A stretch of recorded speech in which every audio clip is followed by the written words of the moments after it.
Welcome, quilters. Let's talk loop-de-loops. So we have all kinds of loop-de-loops. There's a circle loop-de-loop, there's a pointed oval loop-de-loop, and then there's the oval loop-de-loop. Today we're going to talk about oval loop-de-loops. Now there's two sizes of oval loop-de-loops. There's the 6-inch oval loop-de-loop and the 5-inch oval loop-de-loop. Two different tools. No, I couldn't nest them. We had to do it as two separate tools. But it does so much more than a loop-de-loop. Wait till you see this.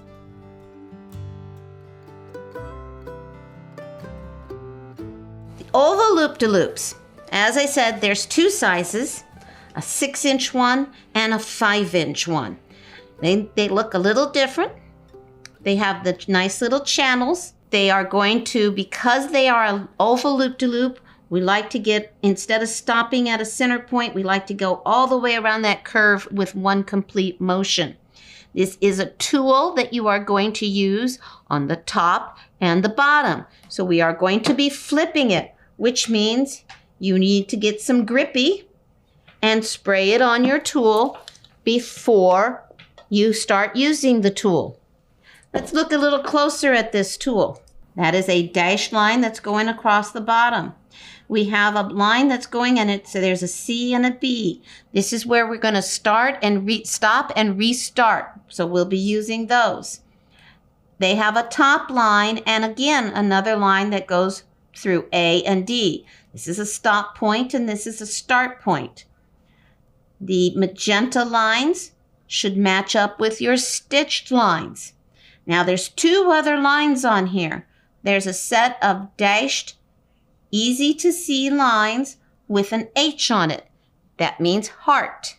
And there's a set of dotted easy to see lines with an I on it. That means infinity.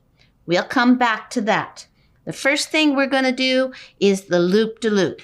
As you know, a loop-de-loop is really a beautiful design, but it can be really hard to do evenly and consistently. That's why I created a template. Been wanting to do this for a long time, but really didn't think much of what I did freehand. So I have a design going here. I got it all started. I am on the baseline. Now, when you start on the bottom, you are going to go from left to right. Now, one of the ways you want to look at this, if I started up at the top here, like here, if I wasn't already on this design and I was starting at the top, my design would be coming down here like this and I would be going off to the right. So when you get this started, look at your template, imagine it, and follow through to make sure that you are going to go the right direction. So I have stitched from the bottom up to the top. I am going to come off my foot, flip my template over, and I don't want to line up where I stopped. This is a circle or an oval, so we're stopping it. We are stopping beyond the oval. So we are going to line up my baseline, which should put my template so that D is across from the foot. So once again, I have my baseline lined up right here, and D is across from the foot. And you will note that D is across from where we stopped. So you can see how that's going to work. I'm going to use the magenta lines and make sure I'm lined up. I'm going to stitch down to the bottom all the way to B.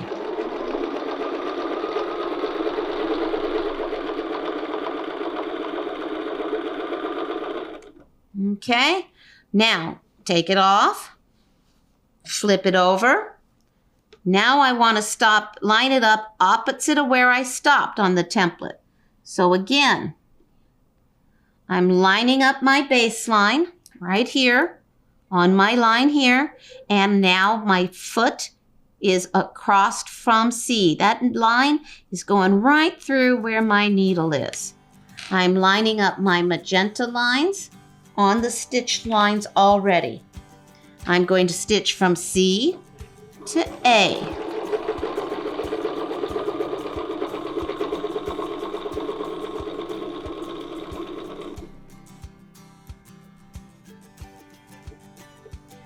Flip my tool over, line up opposite A at D.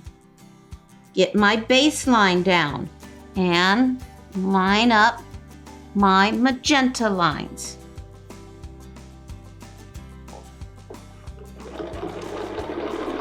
Remember, when you have the bottom of the template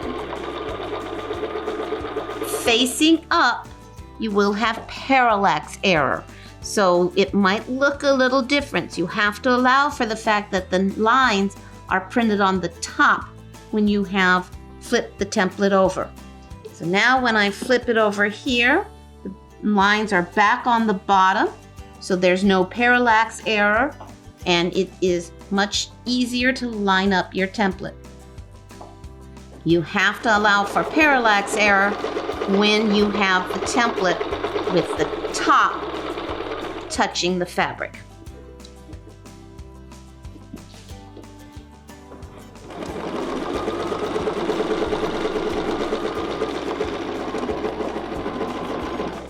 Now if I want to finish this off with my loop, I'm simply going to line her up and go to my stitched line.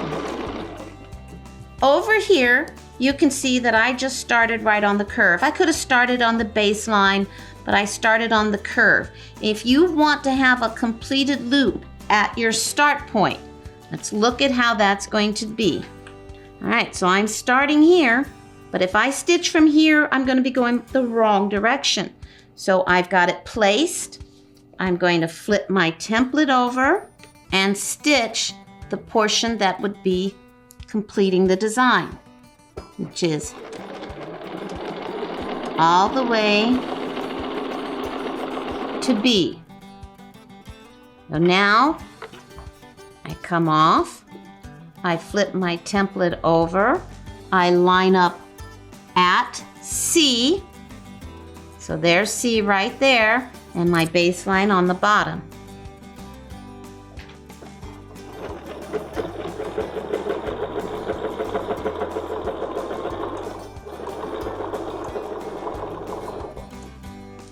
So now I have completed my loop, and everything will go just the way it's supposed to.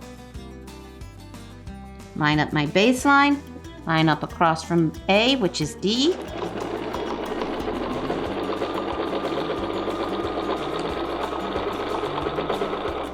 When you get to the last of your design, you just stitch to your stitch line. So you have options for how you want your design to look. All right, that's the loop-to-loop. Now let's see what else it can do.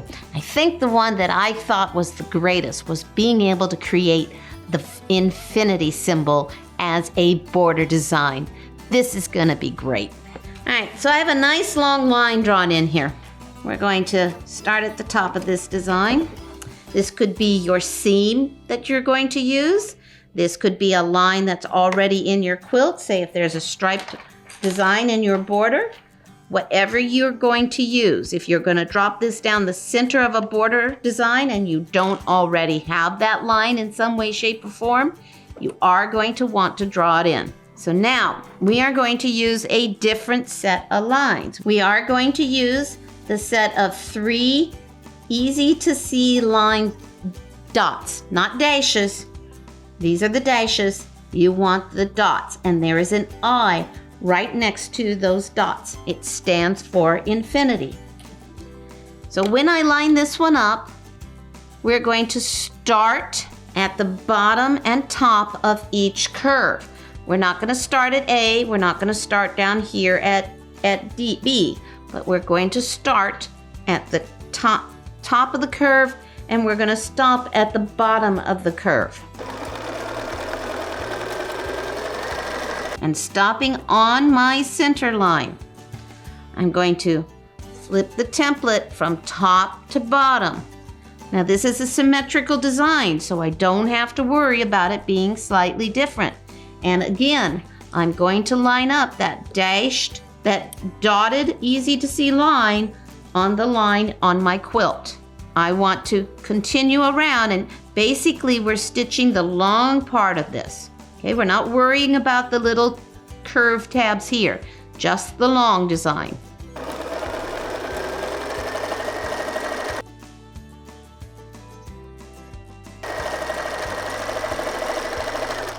All right, we are at the bottom of our border.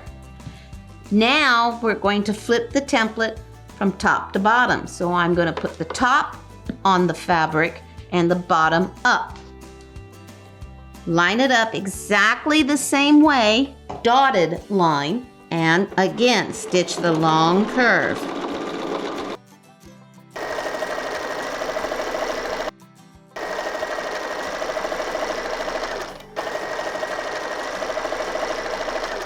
And voila, you have an infinity border design, simple and easy. Let's look at one more border design, shall we? This time we're going to use the full channel, and we're going to line up, this will be another border design, we're going to line up the dashed, easy to see line that has the H, stands for heart. And again, I'm just going to flip the tool from top to bottom, lining up the dashed, easy to see line that says H. Stitch from A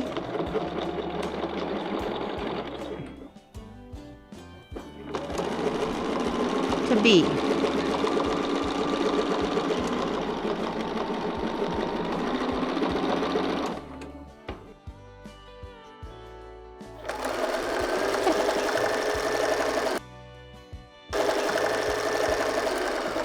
So you can see kind of a neat design by itself, but we're now at the bottom.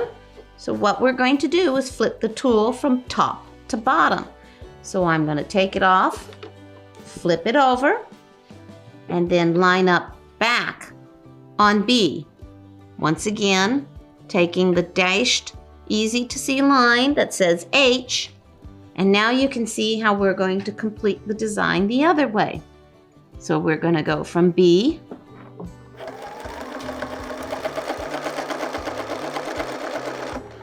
to A. And now you can see how it got its name, heart. We're going to flip the tool, top to bottom, line up my H line,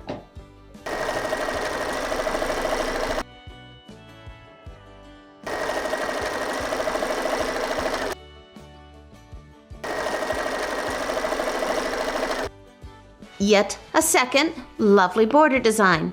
Let's check out block designs now. I've started by marking a square with an 8-point stencil so that I have 8 lines going around. For this one, we're going to use the dotted easy to see line that says I. So we're going to use the infinity line. I'm going to stitch from the center, the top of that infinity line, down to the bottom of the infinity line. And I'm only going to stitch the long curve here.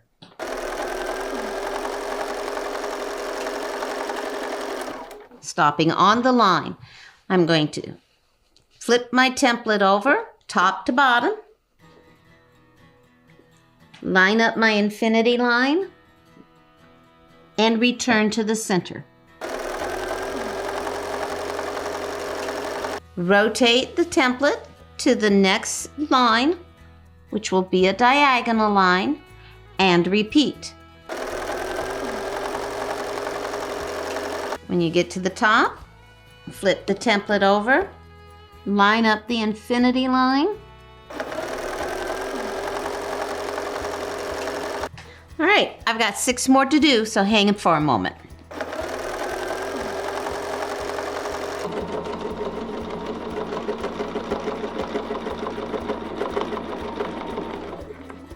And voila, you have a perfectly lovely block design. So as you can see, the loop-de-loops can do a variety of different designs, border designs, as well as a block design. It all depends on what you want to do. So you can see the difference between the two.